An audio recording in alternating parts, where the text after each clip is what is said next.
What is going on, Jack Sauce? Here we are, day 15 of the 2023 Bitter Pops Advent Calendar. Jackson, do not don't knock that over. You've been causing problems. Look at this, day 15. You already got a hold of it. This is the life we're living today. It's Friday. He's rambunctious. We've been gone all week.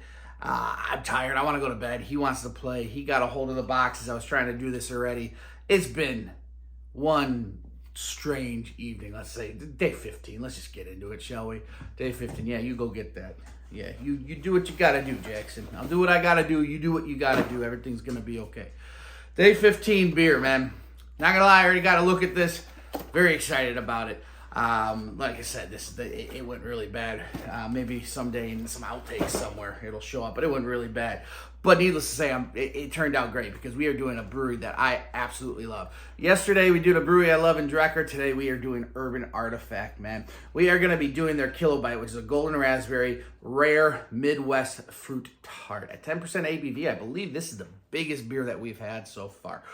Urban Artifact, man. I love these guys. First off, look at this. Look at this can art, if you can see that.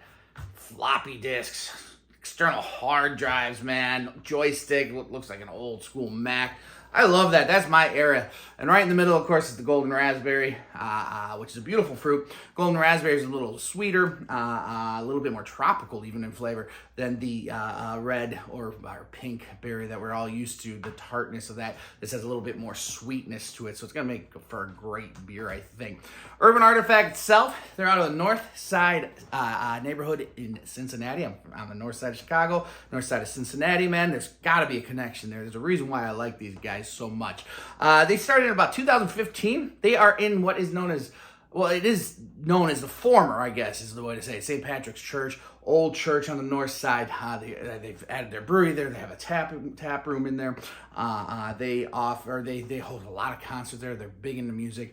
And they specialize in kettle souring, all right? But they do it really, really well. There's a lot of kettle sour beers going around right now that are just, these guys crush it. Their stuff is really, really good. Let's get a little bit into that.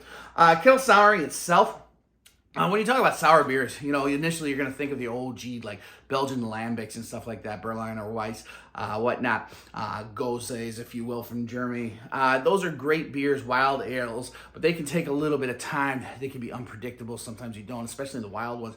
You really don't know what you're going to get. Well, kettle souring has given them the ability to control what you are getting. And essentially what kettle souring is, it's a method of creating the sour, creating a sour beer by pre-souring, if you will. All right, so you're in a big kettle, you're boiling your mash or whatnot, and you're adding lactic acids, lactobacteriosis acid, whatnot, is the most popular one. And this is just going to naturally sour the beer. What they're going to do to counteract that sourness is 9 times, they dump hundreds of pounds of fruit into these kettles.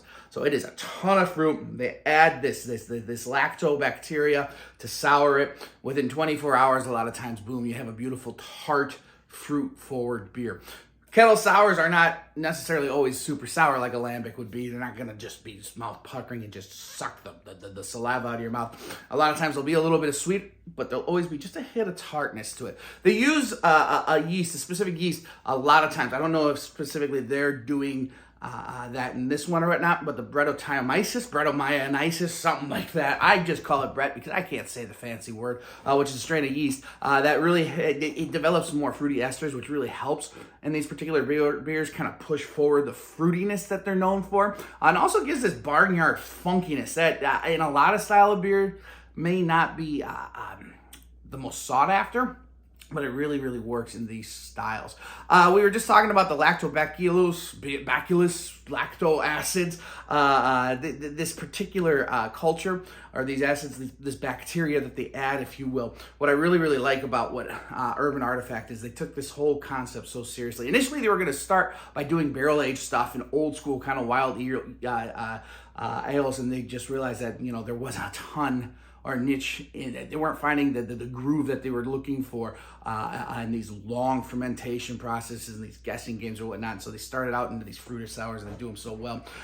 They cultured the bacteria. What they did is initially they took lactobacterias, the lactobacillus, I again can't say the fancy word, but they took jars of it and literally put it all over the church. And what they found out is way up in the bell tower of this old St. Patrick's church is where they got a culture of bacteria that they really liked, kind of kicked a little bit of peachiness to the beers and whatnot, and it really has worked well. So let's take a look at this. We've done some stuff on kettle souring throughout the history of the beer review. I'm sure we can do another deep dive into it. As you can tell, my scientific pronunciation or terminology, if you will, isn't the best. That's not my strong suit. I'm much better at the tasting, and that's what we're gonna do now.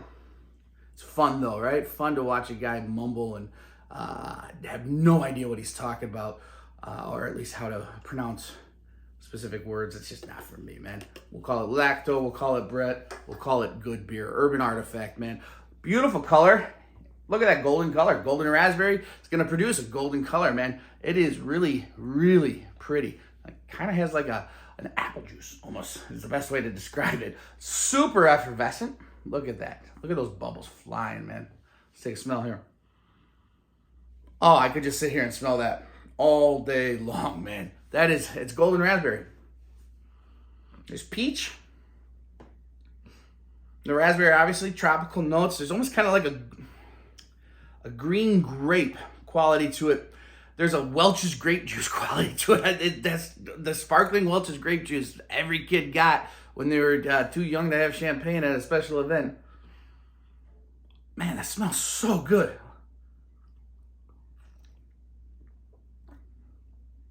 Oh, yeah.